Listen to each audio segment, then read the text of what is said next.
ते दुधाचे उपकार आपल्याला फेडता येतील का? इथं आलेल्या प्रत्येकाला मला एक प्रश्न विचारायचा आहे. तुम्ही तुमच्या आईला किती करोडो रुपये दिल्यानंतर तुमच्या आईने पाजलेल्या दुधाची किंमत होईल?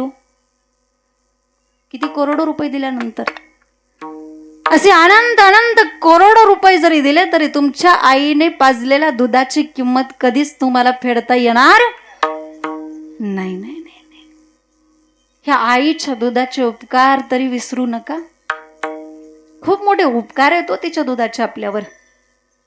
तू विसरू नको लढीवाळा, आईचा लळा जिवाळा. तू विसरू नको लढीवाळा, आईचा लळा जिवाळा. उपकार दुधाचे बाळा, उपकार दुधाचे बाळा. तू विसरू नको लढीवाळा.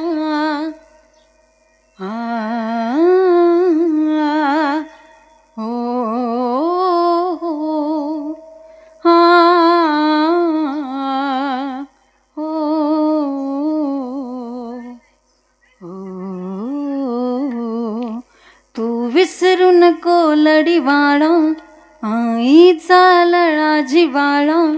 तू विसरू नको लढीवाळा, आईचा लळा जिवाळा.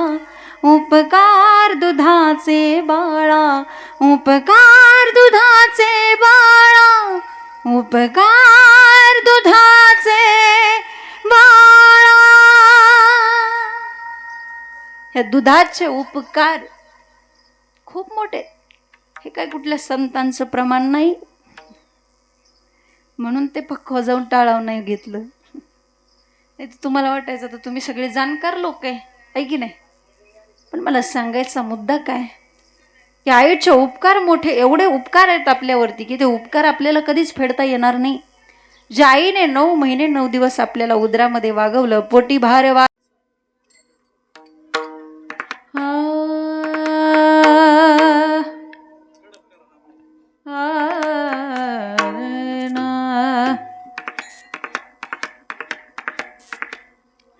डेलीचं बटन पूर्ण ते कमी करा. डेली हॅलो हॅलो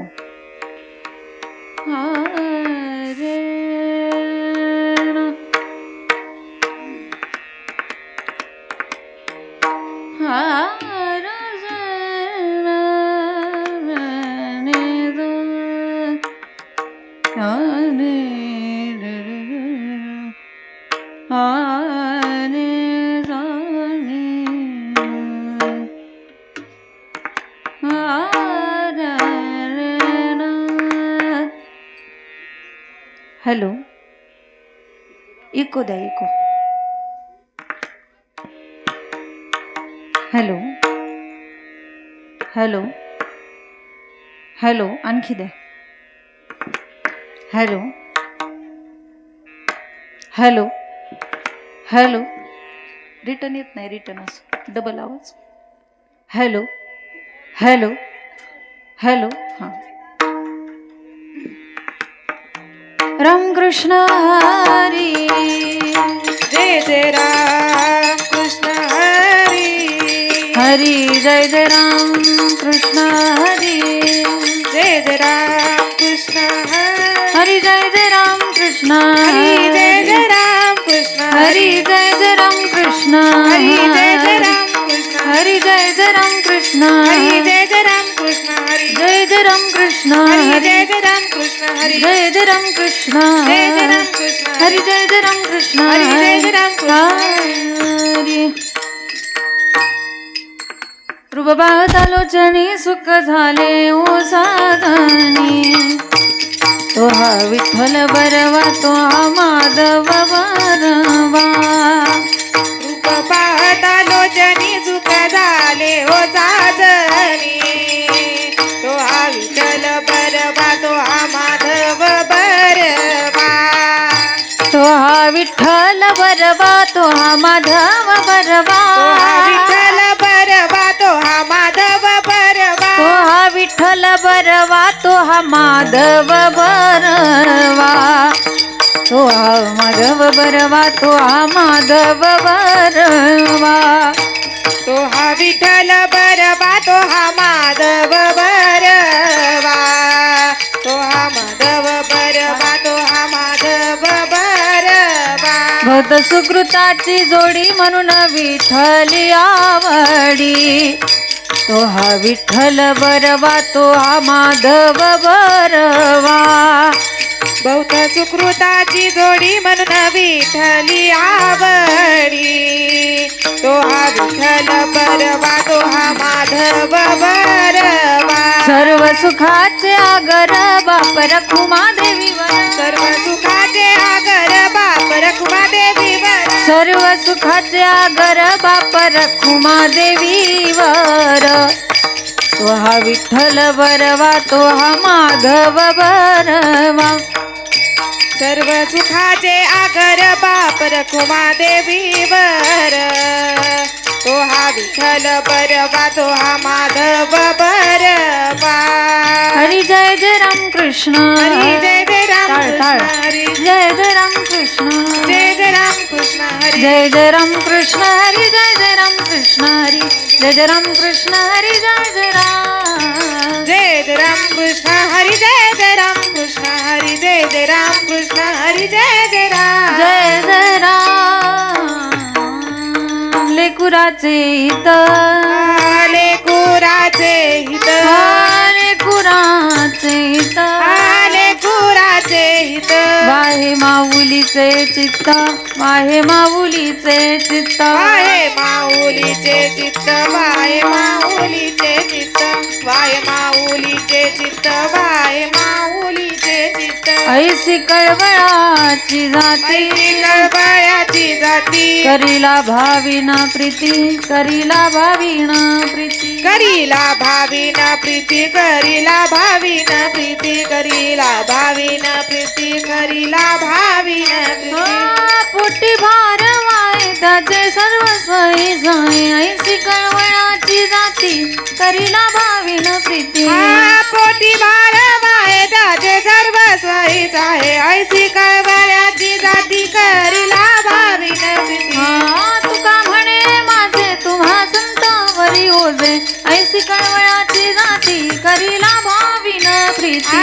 तुका म्हणे माझे तुम्हा संतावरी होते, ऐसी कळवळ्याची जाती, करीला भाविन प्रीती. विठोबा रखुमाई, विठोबा रखुमाई, विठोबा रखुमाई, विठोबा रखुमाई, विठोबा रखुमाई. विठोबा जय जय जय विठोबा रखुमाई, विठोबा जय जय विठोबा रखुमाई. विठोबा रखुमाई.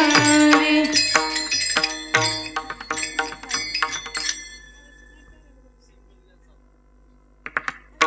Hello hello. माईकच्या जवळ येऊ म्हण जरा, खाली घे जरा माईक अजून.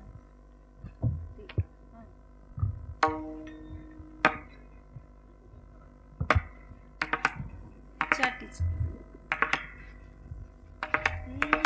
लेकुराचे हित, लेकुराचे हित, लेकुराचे हित,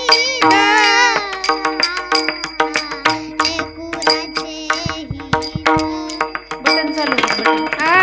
लेकुराचे हित, लेकुराचे हित, लेकुराचे हित, लेकुराचे हित,